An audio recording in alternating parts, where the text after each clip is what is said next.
It's been said that bonsai is a nonviolent art form. That might seem like an odd thing to say about an art that involves cutting off leaves and branches, even the roots, and killing off unwanted buds and shoots. But in bonsai, we practice what's called soft pruning, meaning we only remove what we need to so that the tree can continue to thrive. Bonsai is about working with nature, not against it, and that extends beyond the tree to the soil and the environment around it. Traditional bonsai relies on natural soil mixes, organic fertilizers, and controlled watering. This way, the tree's root system remains healthy and untouched. Our interventions are natural and in harmony with the tree's needs. Over time, these techniques build up the tree's natural defenses, making it more resilient to pests and diseases. This approach aligns with a deeper ecological respect and responsibility.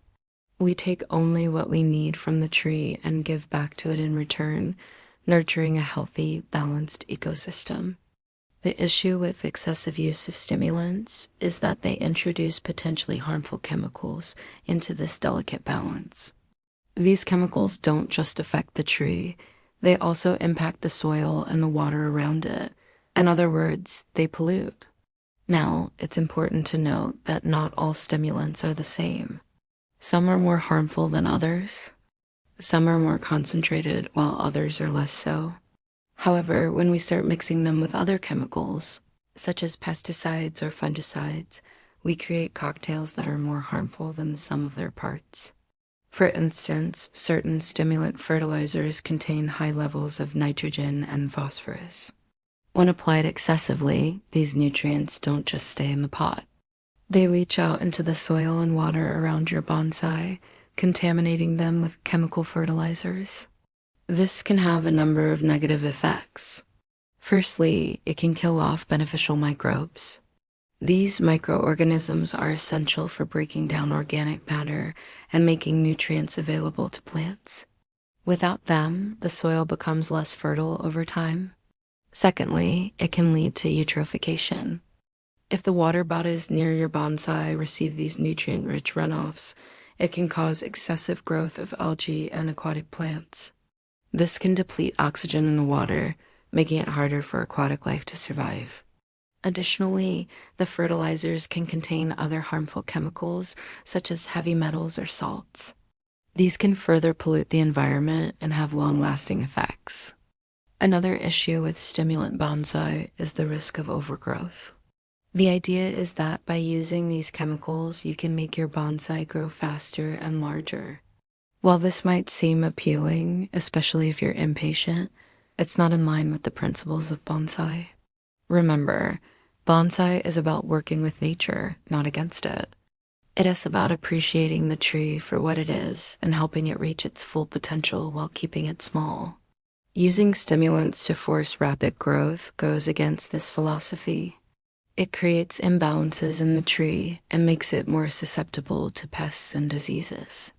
A healthy, well-balanced tree should grow steadily and continuously, not just spurt in growth every now and then. This is because the tree has a natural rhythm of growth and dormancy. By forcing it to grow rapidly with stimulants, you disrupt this cycle. The tree's roots, branches, and leaves become stressed, and it loses its natural shape and form. So how do you know if your bonsai has become a victim of stimulant abuse? Well, there are a few telltale signs. Firstly, the leaves become larger than normal. This might seem appealing at first, but it's not a sign of a healthy bonsai. The ideal bonsai leaf is small, dense, and hard. Large leaves indicate that the tree is overwatered or fertilized. Another sign is excessive branching. This can make the tree look lush and full, but it's not in line with the principles of bonsai. The branches should be well spaced and naturally formed.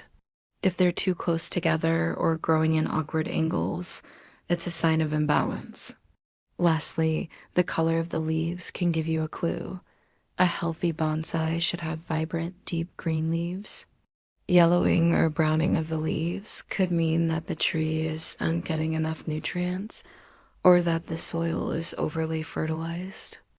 To avoid these problems, it's best to learn from the ground up. Understand the principles of traditional bonsai, the language of the tree, and how to read the signs of its growth and health. Don't just rely on shortcuts or chemical fixes. With proper care and attention, your bonsai will not only thrive, but it will also reflect the beauty and balance of nature. If you enjoyed this video, please hit the thumbs up button and share it with your friends. Your support means everything to us. Thanks for watching.